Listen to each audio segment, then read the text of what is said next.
Assalamualaikum warahmatullahi wabarakatuh.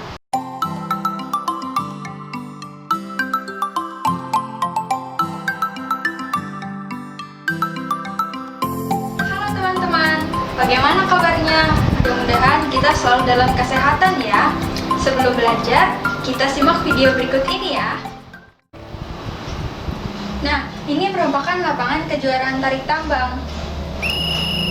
Kalian juga pasti pernah kan bermain tarik tambang? Coba kita perhatikan pemain dengan nomor punggung 4. Dia terlihat berusaha mengeluarkan seluruh energinya untuk memenangkan pertandingan. Sampai akhirnya, dia pun memenangkan pertandingan tersebut. Hal yang dapat kita petik dari video berikut adalah usaha tidak pernah mengkhianati hasil. Lalu, dalam fisika, usaha seperti apa sih yang dia keluarkan dan sebesar apa energi yang diberikannya? Untuk mengetahui jawaban tersebut, yuk kita bahas di materi usaha dan energi. Sebagai contoh, mari kita lihat dua ilustrasi berikut. Pada video pertama, terlihat seorang sedang mendorong box dari satu titik ke titik yang lain. Pada video kedua, terlihat seorang sedang mendorong tembok.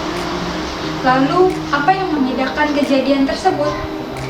Dapat dilihat pada video 1 bahwa adanya gaya dorong mengakibatkan box tersebut berpindah, sehingga dapat dikatakan seseorang tersebut telah melakukan usaha, yaitu dari orang menuju box. Namun, pada video 2 terlihat bahwa orang sedang mendorong tembok. Jadi, apabila tembok tidak berpindah, orang tersebut tetap melakukan usaha karena dia telah mengeluarkan energinya. Tapi karena tidak adanya perpindahan, maka usahanya kita anggap sebagai nol. Namun, beda halnya ketika seorang menarik box dengan membentuk sudut terhadap arah perpindahannya. Maka, gaya yang diberikan tidak searah dengan perpindahannya. Usaha yang dilakukan pun akan menjadi lebih kecil, yaitu dengan menambahkan faktor cos theta dalam persamaannya, hingga persamaannya menjadi W sama dengan F cos theta dikali S. Theta di sini melambangkan besar sudut antara gaya dan arah perpindahannya. Oke, lanjut, kita akan membahas tentang energi. Apa sih energi itu? Energi adalah kemampuan untuk melakukan usaha atau kerja. Nah, makan merupakan energi yang dibutuhkan oleh tubuh untuk dapat melakukan aktivitas dan berbagai macam kegiatan. Perlu kalian ketahui juga bahwa energi tidak dapat diciptakan atau dimusnahkan loh, tetapi energi dapat diubah dari satu bentuk ke bentuk yang lain. Pernyataan tersebut dinyatakan oleh ilmuwan Inggris bernama James Prescott Joule. Oke, nanti kita akan bahas ya seperti apa sih percobaan yang telah dilakukannya. Namun sebelum itu, saya akan menjelaskan dulu nih mengenai bentuk-bentuk dari energi, yaitu ada energi kinetik, ada energi potensial, dan ada energi mekanik. Yuk kita simak. Energi kinetik. Energi kinetik adalah energi yang dimiliki oleh setiap benda yang bergerak. Energi kinetik ini dipengaruhi oleh massa dan kecepatan. Rumus dari energi kinetik adalah EK sama dengan setengah mv², di mana EK sama dengan energi kinetik, m massa benda, dan v kecepatan benda. Berikut adalah contoh dari energi kinetik, yaitu pada mobil yang sedang melaju dengan kecepatan tertentu. Energi kinetiknya terjadi ketika roda yang berputar mengakibatkan mobil berpindah posisi. Kemudian, seorang yang sedang berlari, dan motor yang sedang berjalan, dan masih banyak lagi penerapan dari energi kinetik ini. Nah, ada juga nih hubungan usaha dan energi kinetik yang dirumuskan sebagai W sama dengan delta EK, yang ketika dijabarkan sama dengan setengah M dalam kurung V2 kuadrat dikurangi V1 kuadrat. Energi potensial. Energi potensial adalah energi yang dimiliki benda karena posisinya atau bentuk maupun susunannya. Energi potensial ini dipengaruhi oleh gaya gravitasi. Jadi dapat kita definisikan bahwa energi potensial adalah energi yang dimiliki suatu benda karena memiliki ketinggian tertentu. Nah, rumus dari energi potensial adalah EP sama dengan mgh. EP adalah energi potensial, M adalah massa, G gravitasi bumi, dan H adalah ketinggian. Ada pula hubungan usaha dan energi potensial, yaitu dirumuskan sebagai W sama dengan delta EP. Dapat kita jabarkan sebagai M dikali G dikali dengan perubahan ketinggiannya. Nah, contoh dari energi potensial yaitu ketika apel jatuh dari pohonnya. Jadi, apel yang memiliki massa tersebut jatuh dari ketinggian tertentu yang mengakibatkan kejadian tersebut merupakan fenomena dari energi potensial. Kemudian, pada saat kita menaiki roller coaster. Pada saat roller coaster berada di atas, di situ menunjukkan bahwa adanya energi potensial. Sedangkan pada saat roller coaster meluncur ke bawah, disitulah terjadinya energi kinetik.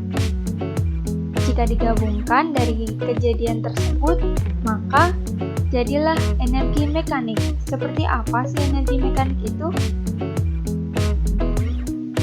Nah, sekarang kita akan membahas mengenai energi mekanik. Energi mekanik merupakan penjumlahan dari energi kinetik dan potensial. Nah, karena energi mekanik merupakan penjumlahan dari energi kinetik dan potensial, maka energi mekanik nilainya selalu konstan. Sedangkan pada energi kinetik dan potensial, nilainya selalu berubah-ubah karena dipengaruhi oleh kecepatan dan ketinggian. Rumus dari energi mekanik adalah energi mekanik 1 sama dengan energi mekanik 2 yang dirumuskan sebagai EP plus EK. Dan ketika dijabarkan lagi menjadi mgh plus setengah mv kuadrat. Dan ini merupakan rumus dari hukum konservasi energi mekanik. Kemudian, contoh dari energi mekanik. Pemain ski mempunyai energi potensial yang maksimum saat di ketinggian sebelum dia meluncur. Nah, ketika meluncur, kecepatannya semakin lama akan semakin besar, sehingga energi kinetiknya juga akan semakin besar. Nah, pemain ski ini juga mendekati permukaan bumi, sehingga energi potensialnya semakin kecil. Maka, ini dikatakan sebagai contoh dari energi mekanik karena di dalamnya mengandung dua kejadian yang bersamaan antara energi potensial dan energi kinetik. Gimana? Paham kan? Nah, sekarang yuk kita bahas mengenai percobaan James Prescott Joule. James Prescott Joule merupakan fisikawan yang telah mencetuskan banyak teori, salah satunya tentang hukum kekekalan energi. Dalam eksperimennya, Joule dibantu oleh fisikawan Jerman bernama Hermann von Helmholtz dan Julius von May. Nah, ini adalah set eksperimental yang digunakan oleh Joule. Peralatannya terdiri atas roda kuningan yang dapat memutar air di dalam wadah tembaga. Roda ini diputar oleh sebuah beban yang menjatuhkan. Ketika jatuh, beban tadi memiliki energi mekanis atau gerak. Nah, Joule menjatuhkan beban tadi berkali-kali. Mekanisme kerja alatnya adalah pada waktu jatuh beban, maka rodanya akan berputar dan mengaduk air. Setiap kali beban itu jatuh, maka suhunya akan naik. Jadi, jumlah kenaikan suhu bergantung pada jarak beban yang dijatuhkan. Hal ini membuktikan bahwa energi gerak beban yang dijatuhkan berubah menjadi energi panas di dalam air. Hukum ini juga setara dengan mekanika panas, yang kemudian menjadi kunci utama dari hukum terbesar, yaitu hukum kekekalan energi. Hukum ini menyatakan bahwa energi tidak dapat diciptakan dan dimusnahkan.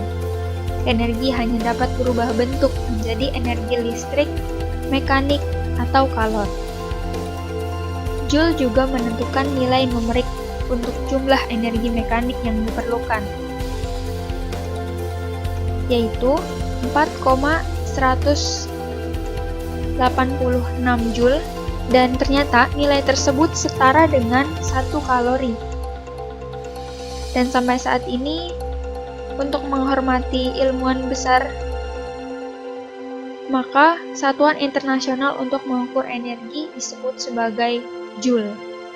Usai sudah pelajaran kita hari ini, berikut adalah kesimpulannya.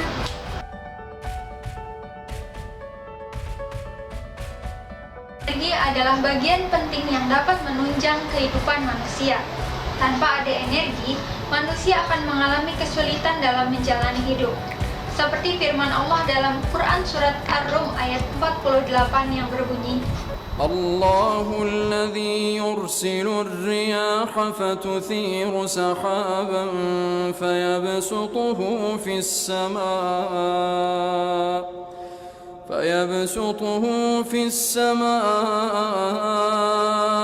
كيف يشاء